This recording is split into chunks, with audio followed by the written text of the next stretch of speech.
পুরুষ কষ্ট পায় সবচাইতে বেশি তার শখের নারীর কাছ থেকে এবং তার সবচাইতে শখের টুনটুনির কাছ থেকে।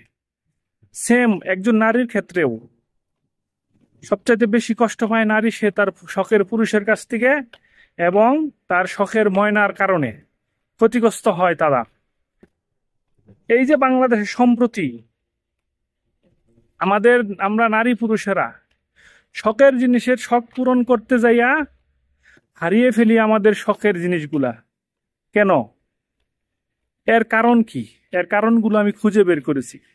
সম্প্রতি বাংলাদেশে জিনিওয়ার সাকিব হারিয়েছে তার শখের টুনটুনি এবং একজন পুলিশ কর্মকর্তা সহ পুলিশ কর্মকর্তা সে তার টুনটুনি হারিয়ে হসপিটালে দৌড়ে পালাচ্ছে এবং জনসাধারণের ভিতরেও এগুলার প্রবণতা বেড়েই চলছে। কেন এবং কি কারণ, এর প্রতিকারগুলো কেউ খুঁজে বের করে না। আমি চেষ্টা করতেছি ইনশাআল্লাহ আপনাদের মাঝখানে তুলে ধরার জন্য কিছু আমার রিসার্চ করা কিছু টিপস। যদি কেউ মেনে চলে তাহলে আর হারাতে হবে না তাদের শখের টুনটুনি এবং তাদের শখের নারীকে, এবং নারীর ক্ষেত্রে হারাতে হবে না তাদের শখের পুরুষকে, এবং তাদের শখের ময়না ক্ষতিগ্রস্ত হবে না আশা করি। যদি আমার ভিডিওটা কন্টিনিউ করেন তাহলে বুঝতে পারবেন, এতে দেশ এবং জাতি সবাই আমরা উপকৃত হতে পারবো ইনশাআল্লাহ। ভিডিওটি স্কিপ না করে পুরো ভিডিওটি দেখুন। পারলে ভিডিওটি ভালো লাগলে লাইক কমেন্ট শেয়ার করতে ভুলবেন না। জিনিস না বললেই নয়, যা হলো আমরা যারা বৈধ পথে বৈবাহিক সূত্রে বন্ধন অটুট রাখার জন্য চেষ্টা করি, সেখানেও কিন্তু আমাদের রিস্ক হয়ে যায়, বারবারই ফাটল ধরে। সেটাকে আমরা সমঝোতায় এনে তারপরে মিলিয়ে নিয়ে চলার চেষ্টা করি। কিন্তু যারা অবৈধ পথে এই বন্ধনের উপর থাইকা সংযুক্ত থাকতে চায় তাদেরটা কিভাবে সম্ভব আমার মাথায় ক্যাচ করে না। এই কারণে সম্ভব না, 9 নম্বর বিপদ সংকেত দেখাবেই। 9 নম্বর বিপদ সংকেত পর্যন্তই শেষ না, কিন্তু কলিজার ভাই ও বোনেরা হয়তো তাদের শখের নারীকে হারাতে হবে, না হলে শখের যে জিনিসগুলো আছে সেগুলো হারাতে হবে, কিছু না কিছু হারাতেই হবে। তো এবার আসুন আমি যে টিপসগুলো বাহির করছি।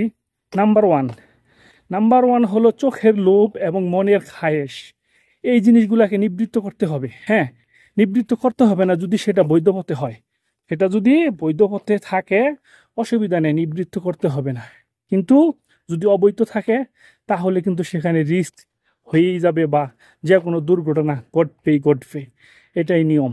তো আরেকটা যে সমস্যা হলো সেটা হলো এই খায়েশগুলা যদি আমরা নিজেরা থেকে সমাধানের পথে না আসি তাহলে সমাজ কলঙ্কিত হবে বারবার, এভাবেই কলুষিত হবে আমাদের দেশ ও সমাজ। এর থেকে উপায় হলো বাঁচার জন্য নাম্বার ওয়ান উপায় হলো আমাদেরকে ইসলামের পথে আল্লাহ তাআলার যে বিধান নিয়ম ইসলামী শরীয়ত মোতাবেক সেই বিধানগুলোকে মানতে হবে এবং সেগুলোকে চর্চা করতে হবে। যদি আমরা আমাদের এই শখের জিনিসগুলা শখ পূরণ করার জন্য আল্লাহর যে বিধান আছে বৈবাহিক সূত্রে হালালভাবে আমরা এই আমাদের শখগুলা পূরণ করার চেষ্টা করি, তাহলে আমি মনে করি ইনশাআল্লাহ আল্লাহ চাহে তো বাংলাদেশে বা কোথাও কোনো মুসলমান তার শখের জিনিসগুলা হারাবে না, ক্ষতিগ্রস্ত হবে না কোনো নারী, ক্ষতিগ্রস্ত হবে না কোনো কোনো পুরুষ। সবাই আমরা মিলে একাকার হয়ে সুন্দর মতো জীবনযাপন করতে পারবো। তো এই ছিল আমার টিপসটা। আশা করি ইনশাল্লাহ আপনারা সবাই আল্লাহর পথে ফিরে আসবেন এবং আল্লাহর দেওয়া বিধানগুলো মেনে এবং আল্লাহর পথে চলার চেষ্টা করবেন ইনশাআল্লাহ। এবং আমাদেরকে বেরিয়ে আসতে হবে এরকম পরনারী থেকে আসক্ত এবং পরপুরুষ থেকে আসক্ত, এই সমস্ত কিছু থেকে আমাদেরকে বেরিয়ে আসতে হবে। লিভ টুগেদার করা যাবে না, এবং ছেলে মেয়ে যে বৈবাহিক সূত্র ছাড়া তারা একসাথে লিপিবদ্ধ হয় সেটা হওয়া যাবে না। প্রেম ভালোবাসা বিচ্ছিন্ন থাকতে হবে এগুলো থেকে, তাহলে হয়তো ইনশাল্লাহ আল্লাহ চায় তো মুক্তি হতে পারবো ইনশাল্লাহ আমরা। অতএব আমার কলিজার ভাই বোনেরা, ভিডিওটি যদি ভালো লাগে অবশ্যই সাবস্ক্রাইব লাইক কমেন্ট শেয়ার করতে ভুলবেন না।